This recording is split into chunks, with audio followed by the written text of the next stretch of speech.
7 or 8 minutes ago, Bank of Canada has increased the rate by a predictable 0.75. The two options on the table for us were 0.75 or 1%. That's what most people were looking at or expecting. Meanwhile, many were hoping for much less. 11 of 11 economists surveyed by the Wall Street Journal had predicted the 0.75, just to give you an idea of how the industry was viewing this rate increase. So we got what was expected, a 0.75 increase. Today we'll talk about how that's going to impact your mortgage payments today, qualifying for a new mortgage, the decision between fixed and variable. We'll talk about stress test, trigger rates, and all that fun stuff. So Bank of Canada first started increasing the rates right near the end of our pandemic confinement measures, which would have been March. So that first increase they did was 0.25, very modest. And before I explain what they did right after that, I'm going to go and take a step back and just quickly remind everyone what inflation is and what the prime rate is. So the prime rate is an interest rate that is heavily influenced by Bank of Canada directives that changes how much the cost of money is for us. So it impacts your variable rate mortgage, your lines of credit, some visas, student lines of credit, and so on. So when the prime rate goes up, the idea is that Canadians will borrow less and spend less. When prime rate goes down, the goal is to have us borrow more and spend more. And for inflation, the quick gist of what inflation is the value of our money and the value of our goods. So when the value of a good increases too much, it becomes more expensive. If it happens too quickly, the value of our dollar is weak. And when the value of a dollar is weak, it's not good for the future of our economy. So the Bank of Canada, while they love a strong economy, they're really petrified of runaway inflation. The target or the ideal inflationary rate is 2%. And we went as high as, I think, 8.1 in June of this year. Now, 8.1 is alarming for the Bank of Canada, which triggered rate hikes. So going back to where I started this comment was in March, they increased it for the first time in a few years of 0.25, following a lot of decreases during the COVID pandemic.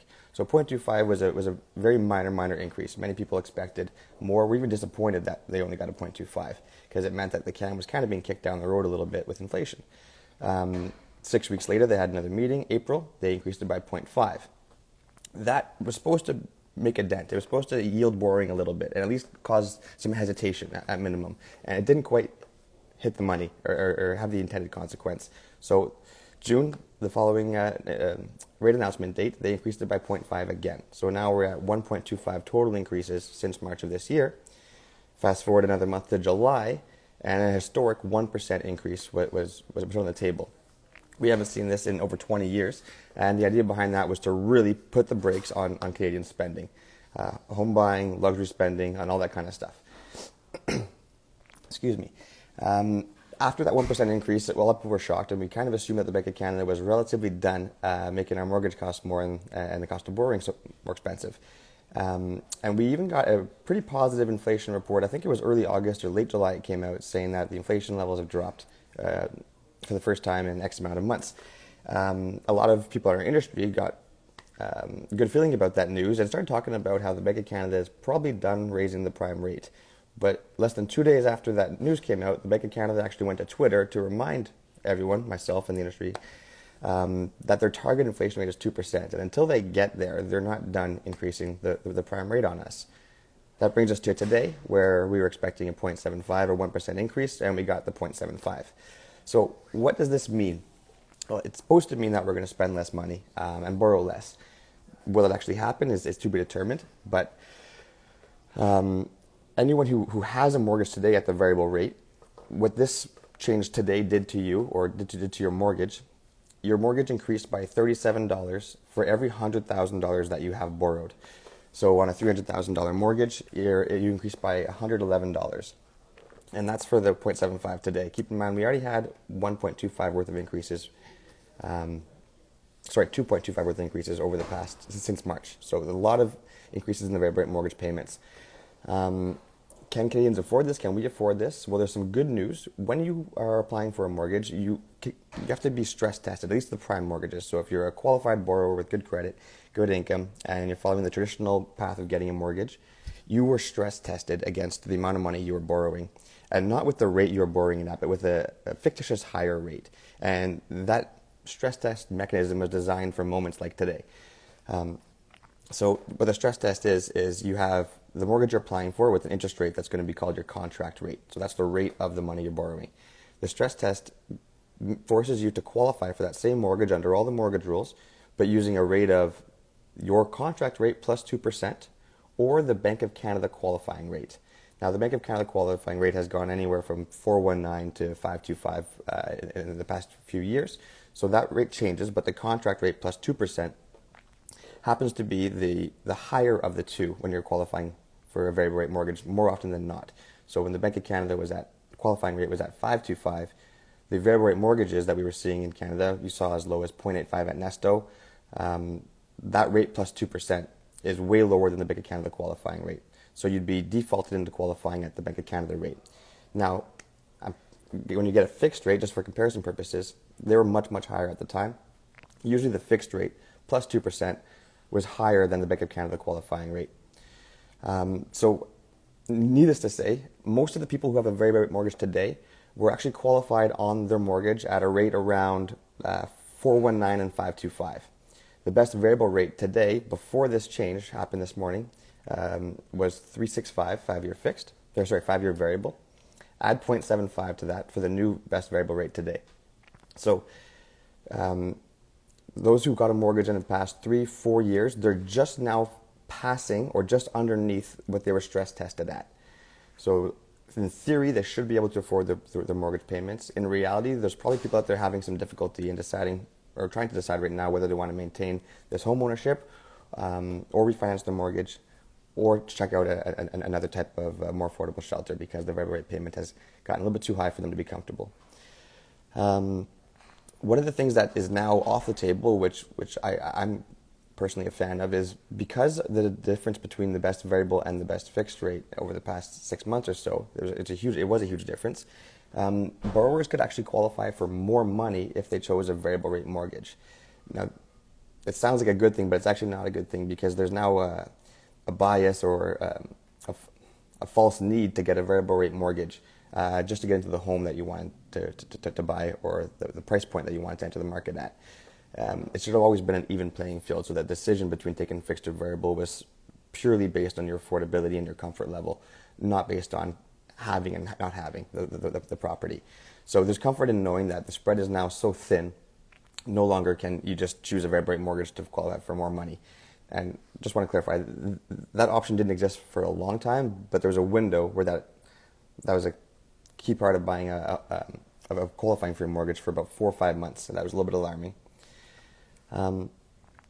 Trigger rates is a common subject that was coming up a lot as soon as these increases started happening in March. And what a trigger rate is, well, first I'll say that not all mortgages have trigger rates. A trigger rate is when you have a type of mortgage where it's a variable rate, but the payment never changes. So you have a variable rate mortgage at a certain rate, and no matter what the prime rate goes to, your payment's actually going to stay the same. And when the rate goes up, the interest component of your payment goes up, principal goes down.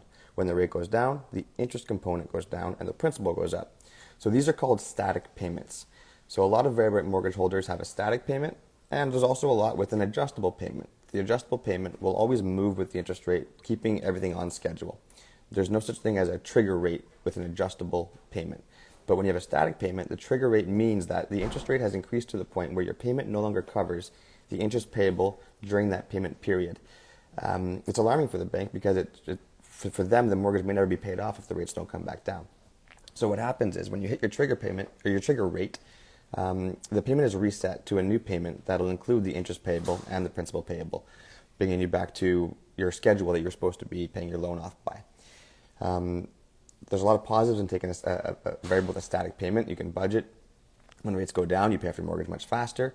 But some negatives are when rates go up, you end up in a position where your amortization is being extended because you're paying less interest per payment.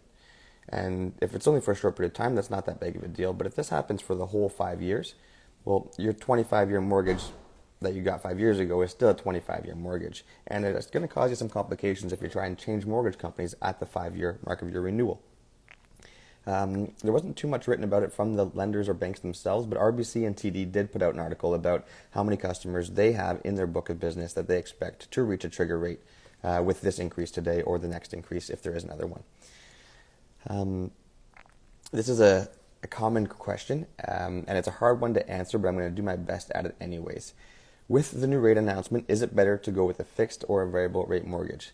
6 months ago, I would have said, full disclosure, I'm very biased towards variable because my life has been variable and I move a lot. But now, even with that disclosure, my bias towards being variable, I have a hard time saying variable is the better choice today. The reason being is normally you would choose a variable not for the interest rate savings, but for the 3-month interest penalty that they cost to break a variable, whether you move, refinance, or early renew. It's just a very flexible mortgage, the variable. But an added bonus to that historically was the spread between variable and fixed was 1% or greater for the most of the time. And with a spread like that, it's really easy to see how much money you can save and prepay on your mortgage to get ahead of the Bank of Canada should it go against you and start increasing the rates. So without that spread there today, the benefit that I see remaining in the variable is twofold. I see the small exit penalty, the very small break penalty that fixed mortgages do not have. And then I see a potential for the Bank of Canada to stop increasing the rates and maybe even decrease them if we end up in trouble again. Now, I'm not banking on the second thing I said at all. So then the only benefit that's left for me is the small break penalty. So between fixed and variable, regardless of what the interest rate is, unless there's a good chance that I'll need or I'll want to break my mortgage or sell my house and not move my mortgage to another property right away using a portability feature, I think fixed rate is probably the more safer bet today, but there's a high chance that I might regret it, because if we are at the top of this interest rate cycle and we do manage to curb inflation, I would have picked a fixed rate today at the moment in time when fixed rates are potentially going to be the highest in the next 3 or 4 years. So it's a really tough choice. It really comes down to your personal situation, and I wouldn't even trust just reading about variable and fixed online. I would really spend the time to talk to professionals who know what each of those options looks like over the next 5 years, and then bring that information, that knowledge back to your family and people who know you. It's easy to buy into something in the short term, but your friends and family, people who know you, will help you understand if you're actually going to ride that out or if you're dreaming too big. A lot of the time when people get a variable rate, they consider switching into a fixed midway through the term. At that point, you've lost your ability to get that best 5-year fixed rate. So if you're going to take the variable rate mortgage, do so with the expectation or the intention of taking it through the whole 5-year term. To not have that intention is missing out on the savings and peace of mind that you would have had on the fixed rate should you change your mind in the middle of your variable rate term. What will the impact of the rate look like across key provinces? So most of the people on the call right now are probably from Ontario and Quebec. So this 0.75 increase, taking the average mortgage amounts from the following 4 cities. So the average mortgage in Quebec City just went up, the average mortgage payment, went up by $85 a month. In Montreal, the average variable rate mortgage has just gone up by $104 a month. Toronto is $204, and Ottawa's monthly variable rate mortgage payment has gone up $163. By itself, it might sound small, but take that number, multiply it by 60. That's how many months there are in a 5-year period. That's a lot of money that your mortgage is now costing that you didn't bank on originally. A lot of the customers who took a variable rate in the past 3 or 4 years through a mortgage professional or a company like Nesto were advised to take advantage of the low rates, make prepayments. The Bank of Canada is not always going to give you this quote-unquote free money, so pay it back as fast as possible so that when the cost of this money increases, the burden is a little bit smaller.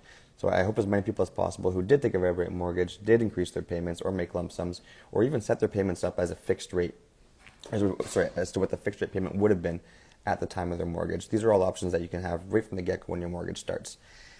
I think we got a little bit of time for one last one. What does all this mean for home buyers? What does it mean for mortgage holders, homeowners? I think it comes down to asking yourself 2 questions about the future. The first question I would ask myself is, do I believe that the Bank of Canada, or just Canada in general, will be able to solve the inflation issue that we're going through in the next 2, 3, 4, 5 years? And I think I'm a strong yes to that question. I believe that we will solve the inflation issue. The next question you would ask is, do I think that the Bank of Canada, the government can solve the housing supply issue that we have, which is keeping prices high even though rates continue to go up? And unfortunately, I don't think we will solve the supply issue in the near future. Not 2, not 3, not 4, probably not even 5 years from now. So I cannot see a world where the price of homes, nationally at least, declines across the board. I think there'll be a lot of pockets in a lot of certain markets that will see declines, especially since the high in February. But nationally, I think that waiting to enter the housing market, assuming prices will get lower, is not going to yield you the results you're looking for. Canada is a tremendous place to live with an extremely strong financial system. A lot of the world wants to live in Canada. And if you look at the government's immigration targets, a lot of the world has an opportunity to come live in Canada over the next 3 years as well. So do I think rates will be lower in the next 5 years? Yeah, I think there's a chance because I think we're going to solve our inflation problem. Do I think home prices will be lower? No. Therefore, I think it's a great time for home buyers to entertain the market. It's probably a better time to buy today than it was back in February before these rate increases. It's a lot safer. It's more of a buyer's market now than it was previously.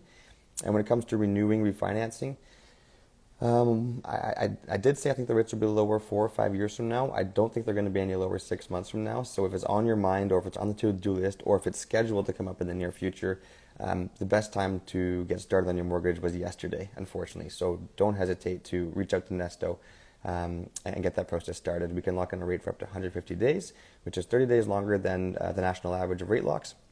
And we put that product in place just because of the environment that we're in. We knew people were scared about it, and we wanted to make sure that we had a product that gave them enough buffer, enough window to sit on something before deciding whether they want to proceed or not. So that's all I wanted to share with you guys, and I will stick around for a few minutes to see if any questions come in, and I'll try and answer them. Oh, there is one. All right. I'm going to find it. Is borrowing blue chip stocks as collateral for a secured loan for down payment a good idea or not? Oof, that's a hard one. I think it'd be unfair for me to answer that without knowing everything about you. It's definitely not popular, I'll tell you that.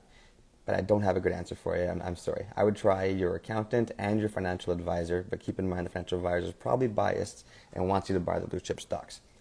Not a bad thing, but it's just a bias. Good question, though. All right. Thank you so much. We got to get back to work here at Nesto. We'll try and do this more often.